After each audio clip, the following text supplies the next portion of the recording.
Kita yang ditunjukkan oleh Presiden Republik Indonesia ini akan ada 5. Pertama adalah kepada ketahanan energi, yang kedua adalah ketahanan pangan, yang ketiga adalah infrastruktur, yang keempat adalah maritim, yang kelima adalah UMKM. Dari 5 poin ini, 5 poin yang ada di menjadi nawacitanya Pak pemerintahan Pak Jokowi ini, hampir seluruhnya paling besar itu di 2 hal. Pertama adalah di infrastruktur dan ketahanan energi. Ketahanan energi pun adalah pelaksanaan proyek infrastruktur. Apabila PGN, apabila Pertamina, apabila PLN melakukan sejumlah proyek yang mengerjakan pun Waskita, Utama Karya, Adikarya, Nidya Karya, mereka juga. Dan seluruhnya kedua institusi ini ada di bawah BPK di anggota 7 yang saya bawahi langsung, termasuk juga migasnya.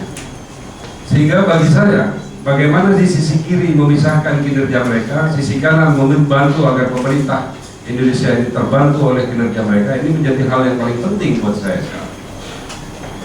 Melihat mereka secara profesional, secara independen, kemudian memacu mereka agar terus berkarya untuk membangun sesuai dengan kepentingan negara infrastruktur tadi, itu menjadi prioritas. Dengan bagaimana caranya mereka tertib terhadap aturan dan tata kelola keuangan. Teman-teman semua dan terima kasih ya.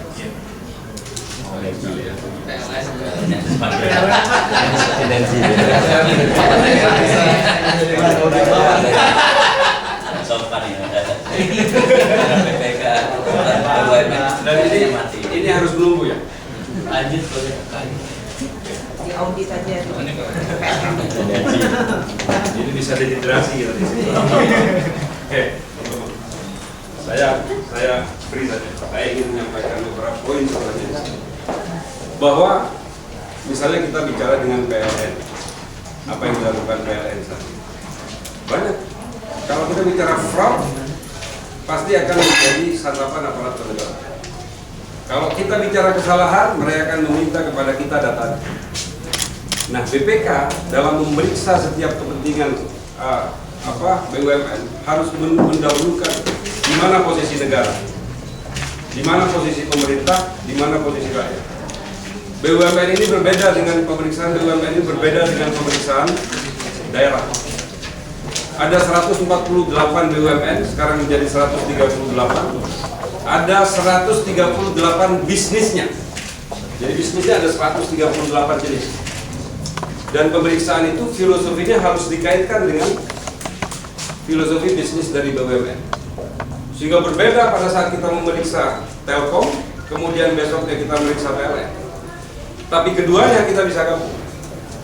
Saya sudah bicara juga kepada Ibu Menteri.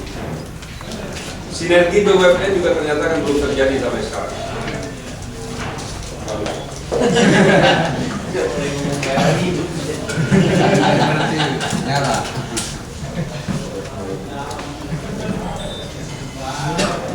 Ya, sinergi BUMN sekarang belum terjadi. Komisi 6 Pak Sarmuji saat ini akan merubah undang-undang BUMN, ya Pak? Ya. Saya agak menyimpang sedikit bahwa kalau undang-undang BUMN dirubah, 3 poin yang perlu menurut data pemeriksaan dan hasil data yang masuk dari sejumlah LSM dan masyarakat atau BPK, kita harus rekategorize BUMN. Jadi BUMN itu harus kita bagi sejumlah kategori. Ini yang harus tolong dipahami oleh semua pihak. Kalau kemarin mengatakan bahwa ini ada penjualan BUMN ke asing, ya kemarin di media tentang Antam, Waskita, Adikarya, iya Radis. Itu sama sekali keliru komentar tentang itu. Saya langsung datangi karena memang kebetulan sahabat saya yang berkomentar itu, saya langsung datangi beliau. Bahwa contoh paling nyata adalah Antam. Ini kaitannya dengan Komisi 6. Contoh paling nyata adalah Antam. Antam itu 65% punya pemerintah, 35% punya publik, kan dia listed company. Jadi 35% pemerintah, 65% publik. 65% pemerintah, 35% publik. Pada saat beliau dikasih PMN oleh Pak Sarmuji dan kawan-kawan di Komisi 6, disetujuilah PMN-nya 3,5 triliun. Berarti saham publik ini harus dinaikkan juga. Ya, kalau enggak mereka terdelusi. Sehingga dia harus menambah 2,1 triliun. Sehingga yang diterima oleh Antam adanya 5,1 triliun. Lewat mana? Ya lewat IPO. Jadi bukan itu penjualan ke asing.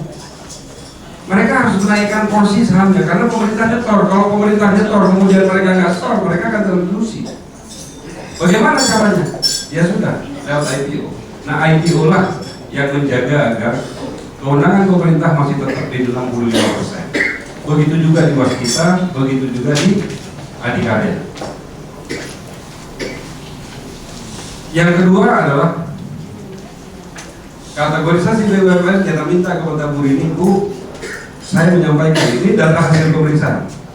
Kalau BUMN itu dikategorisasikan, jadi ada BUMN komersial, ada BUMN strategis, ada BUMN PSO. Ini teman-teman DPR sangat memahami ini. Kita tidak mau Telkom kalah bersaing dengan Indosat yang nyata-nyata punya kata, walaupun namanya Indosat itu punya kata. Kita nggak mau Telkom kalah lawan di Temasek. Kita nggak mau Telkom kalah lawan Filipina, nggak mau.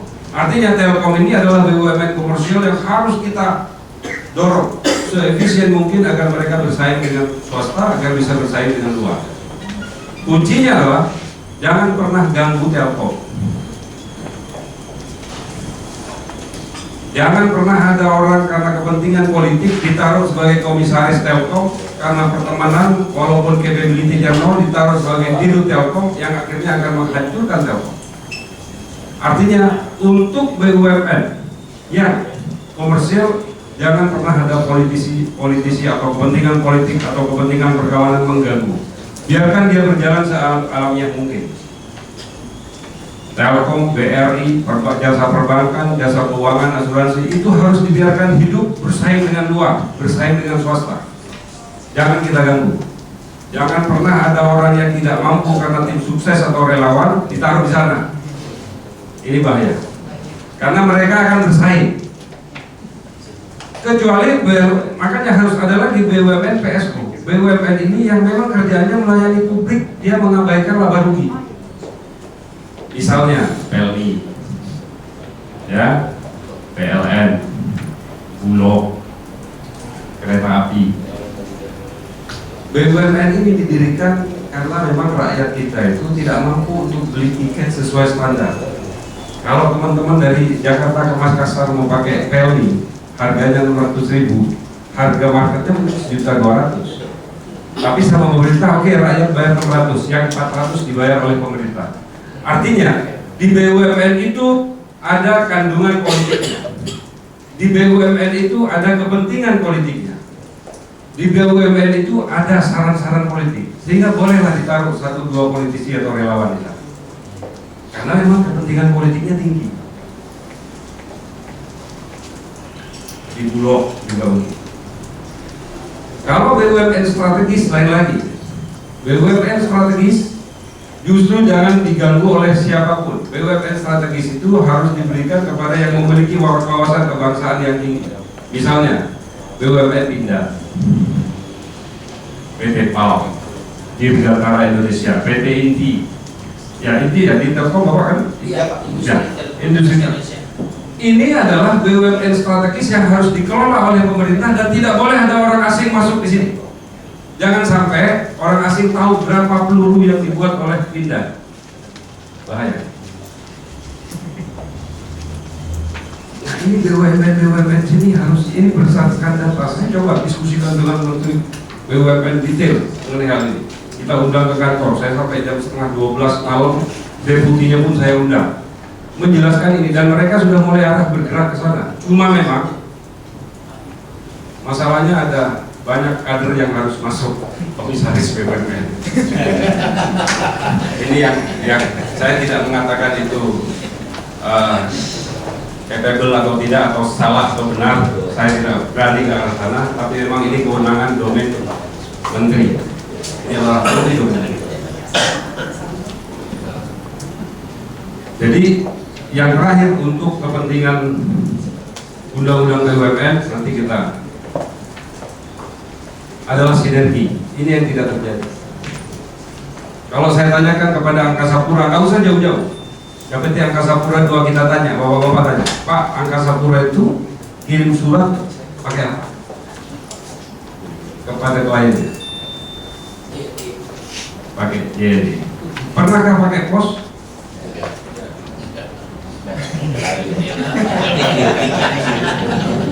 Kalau saya tanya kepada Dirut Mandiri, di forum saya tanyakan, di satu seminar di Belgia, saya tanya kepada Pak Budi Sadikin, Pak Budi, Bapak kirim pos kartu kepada jutaan nasabah Bapak setiap bulan pakai apa?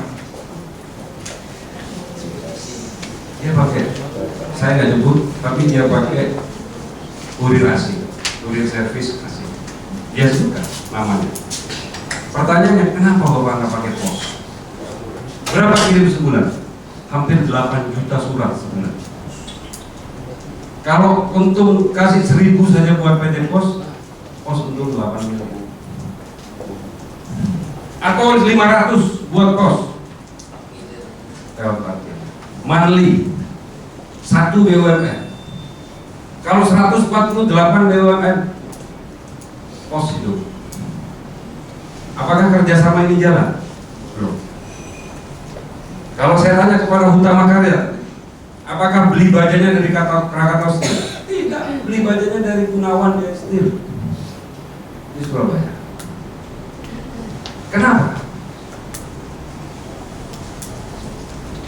Kalau ini diarahkan melalui Kepmen atau PP atau bahkan ini Kepres, ini tidak melanggar. Nah, yang seperti ini memang belum jalan.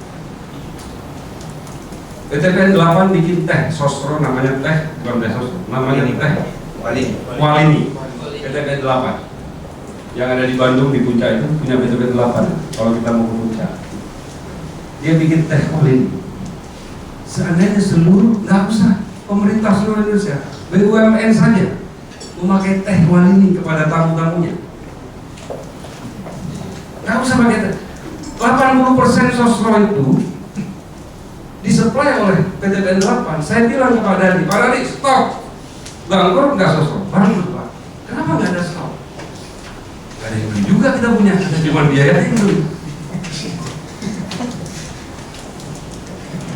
Bisa dibayangkan. Artinya Pak, kita itu sebenarnya punya kemampuan untuk melakukan lebih, tapi tidak kita lakukan karena belum kita pikirkan. Kita terlena terhadap itu. Saya mulai di BPK kalau Pak Joko tempat saya kan tehnya ya teh Walini. Berarti beli sosro, beli teh Walini. Jadi kalau ada tamu apa segala macam teh itu aja kan. Saya bilang ke Bu ini di BUMN coba berubah ke sini. Karena industri hilir itu penting buat BUMN. Hilirisasi itu parah. Kalau Anda bicara Pertamina selalu nyalakan hulu, Pak, crude oil yang mahal, pembelian minyak mahal, sumber minyak. Di situ kebocoran menurut pemeriksaan BPK nggak lebih dari 20%. Karena sudah diatur oleh harga internasional di sana, di hulu. Yang parah itu di hilir, di pompa bensin, di depo-depo, pemberian ke ke angkatan, jutaan ton. Hilir yang harus dibenahi. Nah, di sini masih kita lengah. Setelah kita bicara selalu hilir Petral ditutup. Saya bilang Petral itu ada tutup, itu perusahaan dari dulu perusahaan mati. memang waktunya ditutup, karyawannya cuma 2, aktivitasnya tidak ada di Hong Kong lagi. Apakah Petral dengan ditutupnya Petral kemudian mengatakan bahwa Pertamina hebat? Tidak. Karena memang Petral itu perusahaan kosong. Tapi kalau berani tutup PES, Pertamina Energy Services, nggak ada yang tahu apa. Di situlah sebenarnya Pertamina Energy Services ada yang namanya ISC, ya, Internal Supply Chain. Orang ISC, ya orang PES. Pertamina Energy Services, orangnya ya dia juga. Dia yang beli, dia yang ngatur, dia yang hukum, dia yang denda, dia yang bayar. Yang begini-begini saya sudah sampaikan di hasil pemeriksaan. Tapi oke, ini forum terlalu sempit bagi saya untuk menyampaikan hal yang begitu besar. Bukan apa, karena begitu saya sampaikan ini, yang tahu sedikit beritanya yang meledak. Saya yakin sebenarnya suatu saat kita ada forum yang seperti yang saya lakukan di di Surabaya, ada 300 orang dengan sejumlah BUMN yang hadir. Ini BUMN bahkan tidak hadir. Saya menghargai di Pak Joko, tapi yang lain kemana ini? Ada undang-undang ada hadir. Kalau begini mendingan saya katakan wah ini kurang pas ini didatangi oleh anggota 7 BPK ini. Karena data, saya bicara data kepada dirutnya itu pada data, bicara data. Kalau tidak bicara data saya nggak mau. Dan saya minta misalnya nanti pers media akan melihat ini loh.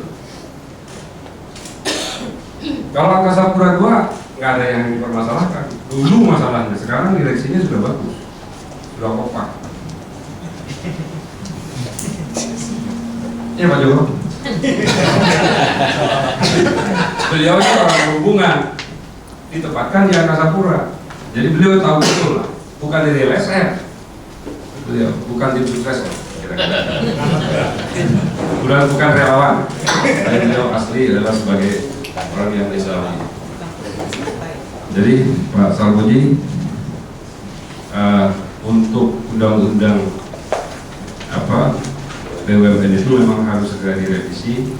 Nanti kita diskusi detail, dan apa saja yang harus kita ubah karena memang itu sudah tidak inline dengan kondisi bisnis sekarang. Kasihan itu direksi BUMN.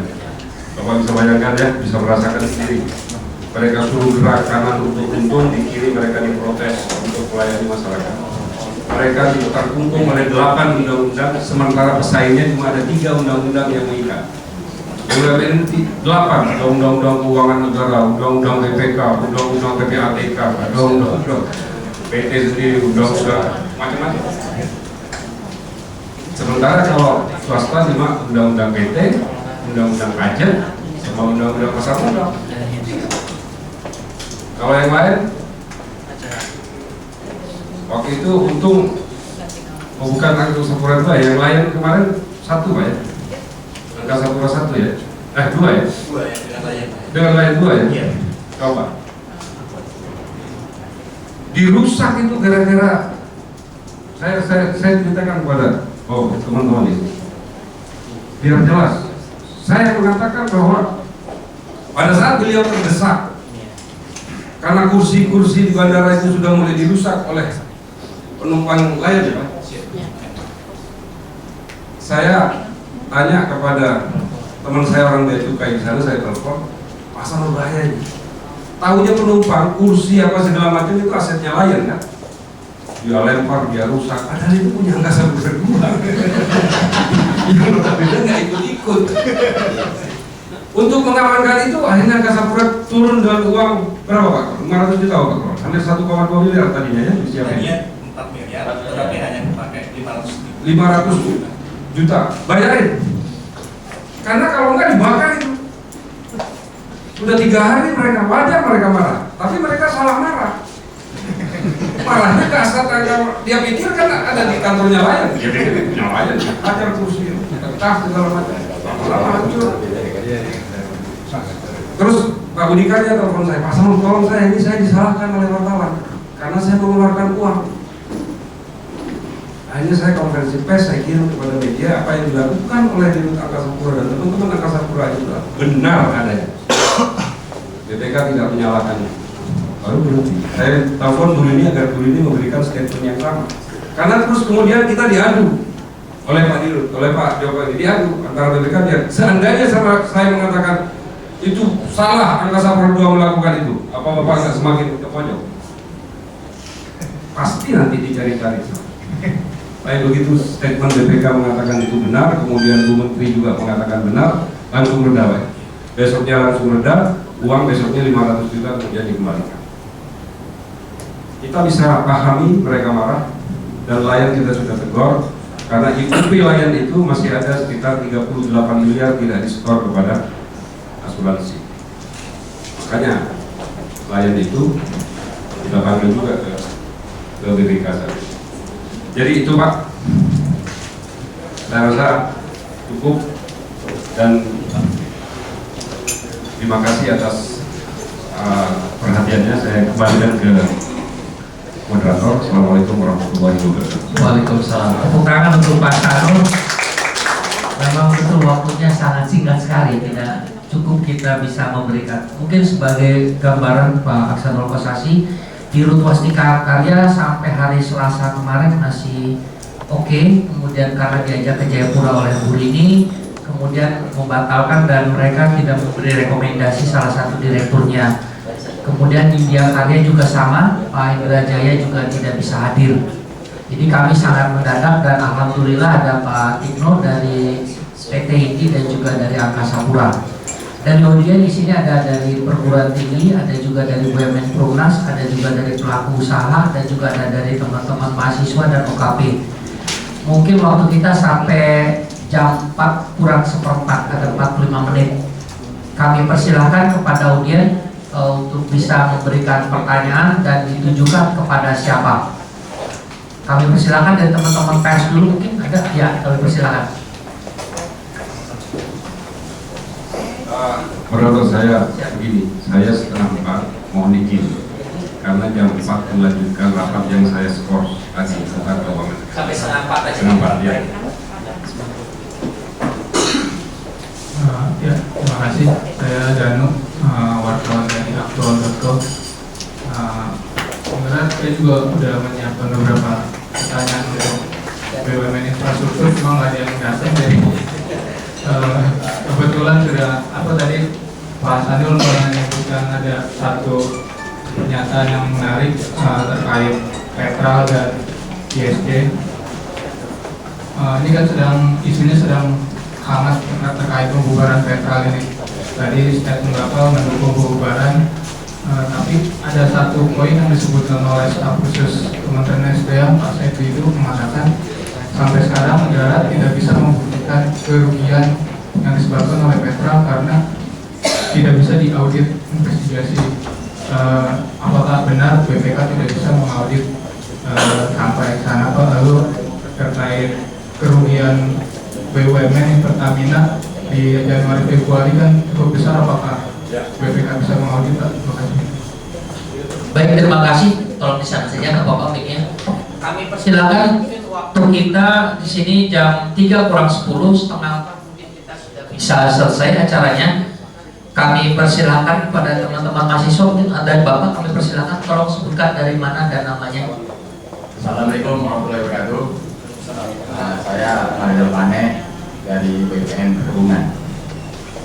Memang dari judul mengenai tata kelola BUMN ini, saya sudah bekerja lebih kurang 30 tahun di BUMN Perhubungan, yaitu PTPN 3. Memang tahun 2004 sampai 2000 modal diberikan, yaitu yang lain-lain diberi kemudahan. Tinggal apa lagi kita ya untuk mengedepankan ke depan katanya. Kayak itu kan tinggal melompat di Cengkareng terkait dengan dusun Pak. Kami menarik ini Pak. Tadi yang Bapak sampaikan tentang adanya undang-undang yang akan dirubah tentang BUMN Pak. Tadi dibagi 3 tentang komersil, kemudian PMO dan strategis tadi Pak. Menariknya gini Pak. Sebenarnya Perumnas ini kan tangan pemerintah untuk pembangunan perumahan Pak. Nah, sampai dengan saat ini Pak, Perumnas ini sebenarnya sudah ditinggalkan oleh pemerintah sendiri Pak. Sejak tahun 88 tidak pernah diberikan satu modal kerja. Kemudian kami harus menangani rumah-rumah menengah bawah yang bersubsidi. Nah ini Pak, mungkin juga kaitannya dengan Pak Samuji. Kepada BUMN,